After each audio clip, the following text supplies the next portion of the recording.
वो वीर कण के रूप में माता के उदर में जब प्रवेश करता है तो एक रात्रि में मां का और पिता का, दोनों का वो जो वीर मिलता है, उस रज और वीर के मिलने से एक कलल सा बनता है। 5 रात्रि व्यतीत होने के बाद एक बुदबुदा सा बनता है। 10 रात्रि व्यतीत होने के बाद एक बेर की सी आकृति होती है। फिर उसके बाद उसमें धीरे धीरे मांसपेशियां बढ़ने लगती हैं। 1 महीने में उसके सिर निकल आता है। 2 महीने में हाथ पांव अंगों का विभाग होता है। 3 महीने में नख, रोम, अस्थि, चर्म, स्त्री पुरुष के चिन्ह प्रकट हो जाते हैं। 4 महीने में मांसादि 7 धातुएं प्रकट हो जाती है। 5वें महीने में चेतना जागृत हो जाती है। जैसे अपने चेतना, ऐसे 5वें महीने में गर्भस्थ शिशु की चेतना जागृत हो गई। जीव है पर चेतना 5 महीने बाद मां के गर्भ में जागृत। अब उसे भूख लगती है, प्यास लगती है, वहां की तापमयी जलन, पीड़ा, छोटे छोटे कीड़ों के द्वारा काटना, 6ठे मास में झिल्ली से लपटा हुआ मां की दाहिनी कोख में कीड़े की तरह तड़पता है। उस समय माता को कड़वे और खट्टे पानी की लालसा होती है, जिससे उसके अंगों में जाकर भयंकर जलन होती है। यह है भोग। वो कृमि कीड़े की तरह तड़पता है। मलमूत्र के गड्ढे में बीच में झिल्ली में बंधा हुआ वो जीवात्मा सुकुमार तो होता है, वहां के कीड़े उसे नोचते छोटे छोटे, वो तड़पता है। माता प्रसन्न होती कि जब बच्चा हिलता है बोले है, उसकी दुर्गति हो रही, वहां भयंकर कष्ट पा रहा है। ऐसा क्लेश होता है कि क्षण क्षण में बेहोश होता रहता है। माता के खाए हुए कड़वे, तीखे, गरम, नमकीन, रूखे, खट्टे, यही पदार्थ पाने की इच्छा होती है माता, क्योंकि उसको भोग भोगना है। उसके कोमल शरीर में भयानक पीड़ा होती है जब माता ऐसे पदार्थ खाती है। गर्भाशय की झिल्ली में लिपटा हुआ, आंतों और मलमूत्र से घिरा हुआ सिर, पेट की और पीठ और गर्दन एक कुंडलाकार, ऐसे कंकण जैसा, ऐसी आकृति गर्भस्थ शिशु की होती है। पिंजड़े में बंद पक्षी के समान पराधीन, ना तो वो हिल डुल सकता है ना बोल सकता है। बड़ा असमर्थ दुख को भोग रहा है। चेतना पूरी है। इसी समय भगवान द्रवित होकर उसे ज्ञान देते हैं, गर्भस्थ शिशु को, सबको। जी उसे ज्ञान होता है तो सैकड़ों जन्म के कुकर्मों से याद आते हैं, सैकड़ों जन्म के। ओहो, ये मेरे कर्म का ही फल, मैंने ऐसे कर्म किए इसलिए ये दुख भोग रहा हूं। बेचैन हो जाता है, कैसे निपट पाऊंगा, सैकड़ों जन्म के कर्म जमा है। अब महान अशांति उसके हृदय में, उस शरीर में भयंकर पीड़ा।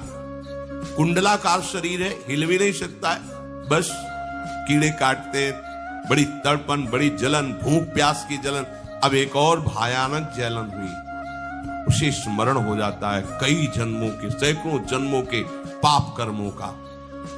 7वां महीना आरंभ हुआ कि ज्ञान का उन्मेष हो गया। अब प्रसूति वायु उसे चला रही है, तड़पता है वो।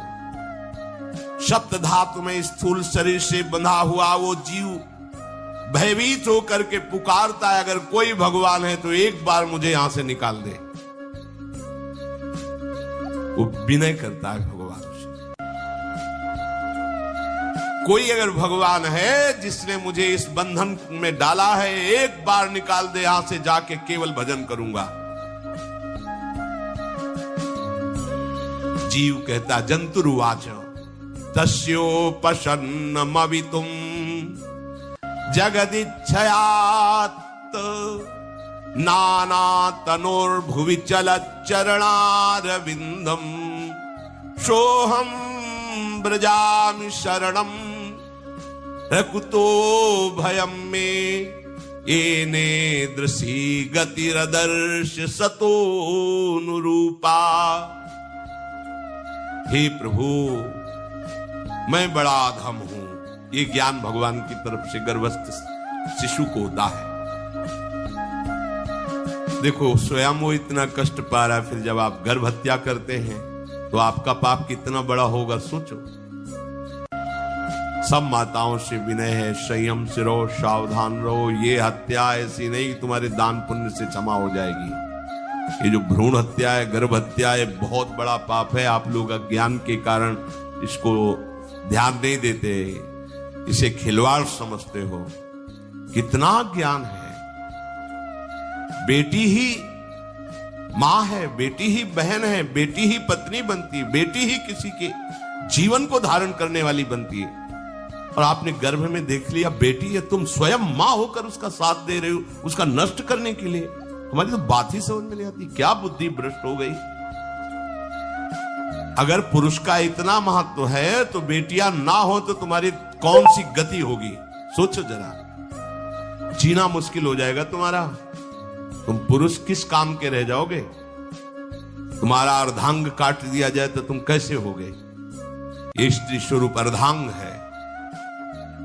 जिस घर में एक मां बहन नहीं है, स्त्री स्वरूप नहीं, स्मशान जैसा वो होता है। ध्यान दीजिए, ये बहुत बड़ी गलती है जो अपनी बेटियों की हत्या करते हैं। ये वो पाप है जो अक्षम्य अपराध है। स्त्री हत्या करना शास्त्रों में बहुत बड़ा पाप कहा गया है। फिर वो तो बच्चा है, बिल्कुल नहीं। जिनसे हो गया है, श्रीमद् भागवत का सप्ताह मूल संस्कृत से सुनो और भगवान से प्रायश्चित प्रार्थना करो कि हे नाथ, भूल से गलती हो गई, दूसरा कोई उपाय नहीं। ध्यान से समझ लीजिए, तुम्हारे भ्रूण हत्या गर्भ हत्या के पाप को नष्ट करने में एकमात्र श्रीमद् भागवत समर्थ है, दूसरा कोई नहीं। कोई दान पुण्य तीर्थ स्नान तुम्हें क्षमा नहीं कर पाएगा। यह ऐसा महापाप है। अगर हृदय में जलन करके और मूल संस्कृत के द्वारा पूरी 7 दिन में भागवत श्रवण की जाए नियम से, तो भागवत समर्थ है, इस हत्या के पाप से भी आपको मुक्त कर देगी। जिनके ऐसे हत्या हो गई हो करवा लो, नहीं तो बुद्धि आगे भ्रष्ट करके तुम्हें हरि गुरु से विमुख कर देगा। ये पाप ऐसा नहीं कि तुम्हें 2-4 माला घुमाने से क्षमा हो जाएगा। ये महत अपराध है। सबकी समझ में नहीं आता, समझ जाओ, नहीं तो आप जहां भी हो वहीं से भ्रष्ट कर देगा। ये अपराध नष्ट नहीं होगा, श्रीमद् भागवत की कृपा से नष्ट हो जाएगा। ये हमें बहुत विश्वास है। श्रीमद् भागवत सप्ताह की यह है ही महामहिम। प्रीत योनि को प्राप्त धुंधकारी को सीधे भगवत पार्षद स्वरूप देकर परम पद में आरूढ़ कर दिया। केवल 7 दिन की मूल संस्कृत एक भी श्लोक नहीं छूटना चाहिए। अगर सप्ताहिकी का पारायण हो तो इस भ्रूण हत्या गर्भ हत्या से भी निवृत्ति मिल जाए। अब वो जीव भगवान को पुकारता है, मैं बड़ा नीच अधम हूं। भगवान, आपने जो मुझे गति दिखाई है तो मेरे कर्म के अनुसार ही है, आपका इसमें कोई दोष नहीं। हम लोग जब कष्ट भोगते तो भगवान से कहते हैं हमने तुम्हारा क्या बिगाड़ा। भगवान ने नहीं बिगाड़ा, तू खुद देख क्या बिगाड़ लिया अपना। करो पापाचरण। अब देखो, हमने तो जीवन में कोई पाप नहीं किया और कितने गर्भ हत्या की है, कितनी खिलवाड़ समझे हो। ये बिल्कुल भयावह चीज है, आप लोगों को नहीं। हम बार बार इसीलिए कह रहे कि भयावह वस्तु है, तुम्हें बहुत ऊंचाई से घसीट के भ्रष्ट कर देगी। बहुत होश में हो, भूल के कभी ऐसा न करना जहां तक हमारी आवाज पहुंचे, जहां तक सुनाई दे। गर्भ हत्या मत करना, संयम से रहो। इस तरह का व्यवहार मत करो कि तुम्हारा मनुष्य जन्म ही व्यर्थ चला जाए। इसमें तीनों को बराबर दंड मिलेगा। गर्भ हत्या कराने वाला, गर्भ हत्या की प्रेरणा देने वाला और गर्भ हत्या में सहयोग देने वाला, जो औषधि डॉक्टर या जो भी, तीनों को दुर्गति होगी। माता पिता प्रेरक और कर्ता। ऐसा नहीं कि आप डॉक्टर हो तो आपको गर्भ हत्या करने का अधिकार नहीं। आप डॉक्टर हो दूसरे के शरीर को स्वस्थ करके निरोग करने के लिए, हत्या करने के लिए नहीं। कोई भी हमारा संविधान ऐसा आदेश नहीं करता कि आप गर्भ हत्या कर दो।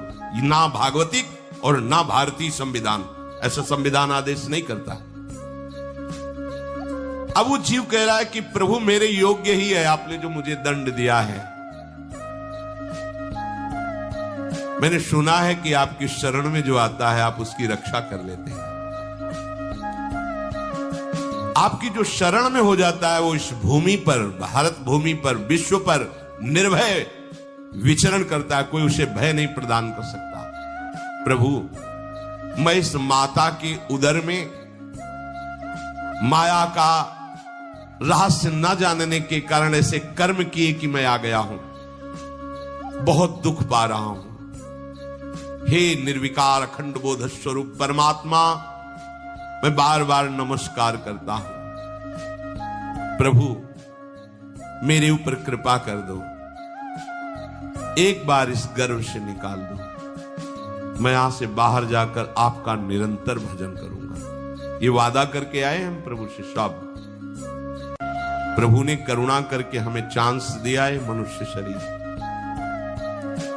प्रभु, मैं बहुत जन्मों से इस समय स्मृति आ रही देख रहा हूं, कर्मों में भटकता रहा आपसे विमुख होकर के। ये जो मुझे अभी ज्ञान हो रहा है केवल आपकी कृपा से तत्कालिक है। तत्कालिक, एक तत्कालिक वैराग्य होता है, जैसे कथा सुनियो मन में आया कि अब तो भजन ही करना है। ये तत्कालिक है, स्थायी नहीं है। इसे स्थायी बनाओ। प्रभु, आप अंतर्यामी हो, आप सब कुछ जान रहे हो। तीनों तापों की शांति के लिए भक्तजन आपका भजन करते हैं। मैं देहधारी होकर जीव माता के